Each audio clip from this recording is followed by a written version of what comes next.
if you go onto 3news.com, on the best coast. we've got 5 key reasons why Ken Ofori-Atta must report to the OSP on June 2nd. I read a bit of that story for you, but it's all there on 3news.com. Also, do share your thoughts with us on our socials, because there are key issues under investigation. There's the Petroleum and Minerals Revenue Assurance, Electricity Company Contract Termination, the National Cathedral Project. The OSP is asking Ken Ofori-Atta to answer to, and some other issues, some 2 or 3 more issues. Very serious issues indeed. For that story again on 3news.com, Ken Ofori-Atta must appear before the OSP on June 2 because of major corruption investigations and the risk of being declared a fugitive with Interpol involvement. If you've been following the saga, the OSP has made its intention very, very clear. Now, former Finance Minister Kenneth Nanaia Ofori-Atta is expected to appear before the office of the Special Prosecutor, the OSP, today, Monday, June 2nd, 2025. Now, his presence is critical for 5 key reasons. He's at the center of a major corruption investigation, or major corruption investigations. I listed out a few for you. Let me add the ambulance procurement issue, GRA tax fund management.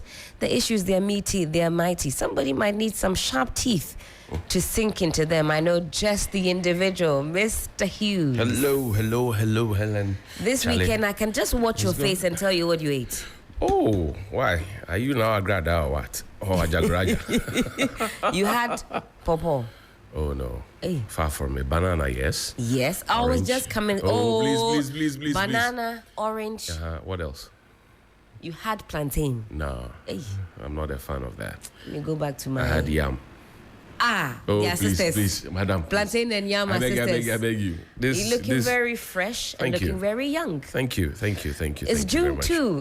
The OSP is eagerly awaiting for Kenneth Nanaia Ofori-Atta to walk into their offices and avail himself for some major questioning. I've enumerated some major corruption investigations being carried out by the OSP. Have you seen Mr. Ofori-Atta anywhere around? That may not happen, because as far as I know, the lawyers of Mr. Ken Ofori-Atta, may have made some intervention. At least that's what I am hearing from, deep-throated sources, that they may have made some intervention to suggest that he is still not medically fit to appear before the OSP.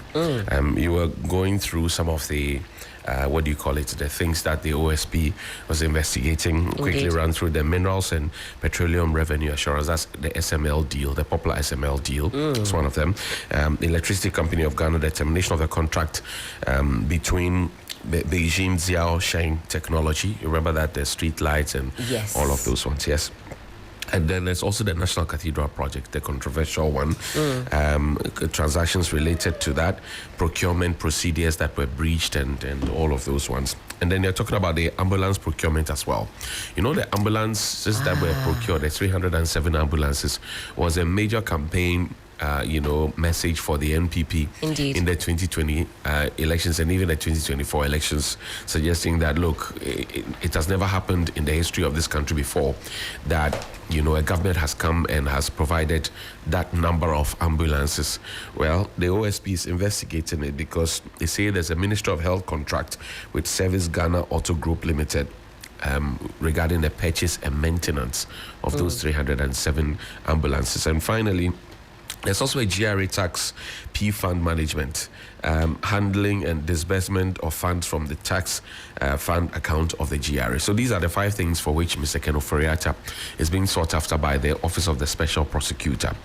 The matter, as I'm sure you know, in January, Mr. Ofori-Atta was, officially notified that, look, we are looking for you regarding A, B, C, D, E, and it's been one back and forth. Today is 2nd June, when I think that they both agreed that he was going to be present. But somebody will say June the Encheba. By June the so now June is here. I will be surprised if Mr. Ken Ofori-Atta appears today, because per what I know, per what I've heard from some sources, he's not going to be present. In fact, he's probably not in the jurisdiction. Now, what happens? The OSP says, look, we agreed with you June 2. If you're not here, we'll put you back on the wanted list. We'll put you on the Interpol red alert. We will start extradition processes and we'll try and bring you back home so you can come and answer for these You'll things. be redeclared a fugitive. Exactly. A fugitive from justice, right? So that's the next step that possibly the OSP might take, because the OSP in the past declared Mr. Ofori-Atta a fugitive, put him on red alert. His lawyers raised concerns. In fact, his lawyers actually even went to court to say that he has been caused embarrassment and, you know, all of emotional trauma, all of those things put together. So June 2 is here. Here we are.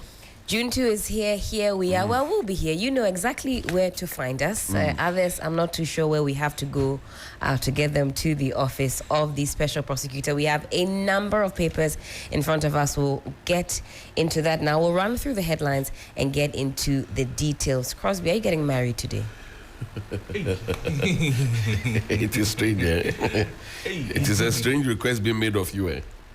No, you're looking sharp, so I've got to ask. Are you speaking for Jamila too? Or? You know, because sometimes we don't even know it's happening. Next thing you know, in the group chats, they said, DJ Falcott. oh, the new publisher, newspaper.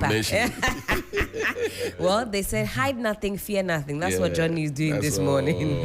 That'd be the whole story. Okay, well, another, sick wound to me suffers day 7 in detention. His lawyers say NPP director of legal is frustrating bail process by asking court to reduce the terms. In fact, from Friday up until now, there have been a lot of legal gymnastics that have gone on. It was not for that application. The man will be home by now. I mean, on Sunday, you could have been eating some hot fufu, relaxing. To file application that they have to determine. His lawyer said he was okay. He had everything in order.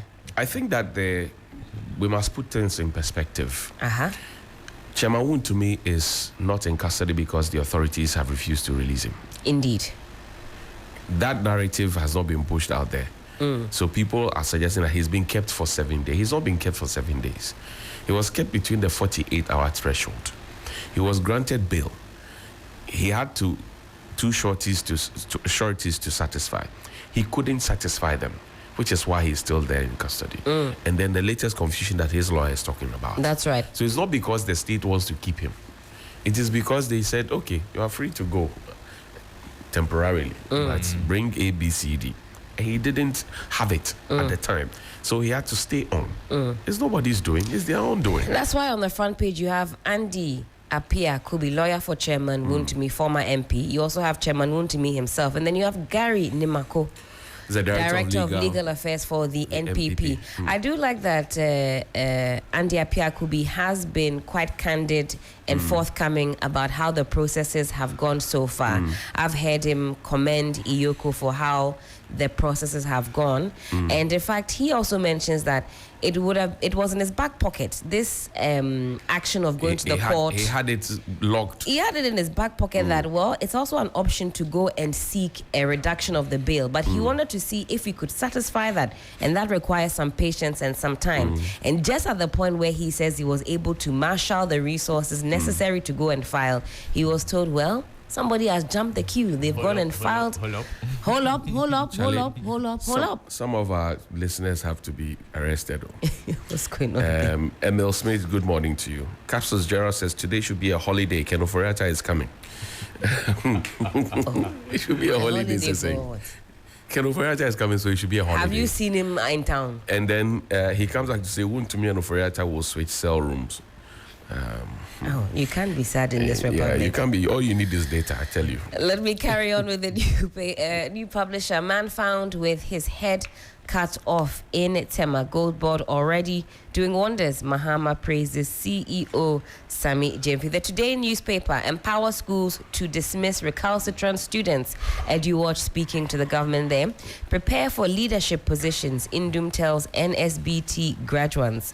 Also, preserve sanctity of Elmina Castle. PPP's national chairman writes to the tourism minister. Government set to announce new cocoa price in August. The BNFT this morning. Employers Association holds 4th annual leadership conference. You've got Zoomlion expanding, and they're expanding in Africa. Zoomlion expands African footprint, secures Lagos contract, and signs waste management MOUs with both the Congo and Ethiopia. Government assures support for Ghana bauxite smooth operations. Quickly on the back page of the BNFT, government deepens chieftaincy role in local governance and development, and over 100 cashew sector actors receiving training. The president is preparing the ground then for the operationalization of cashew. Is it what?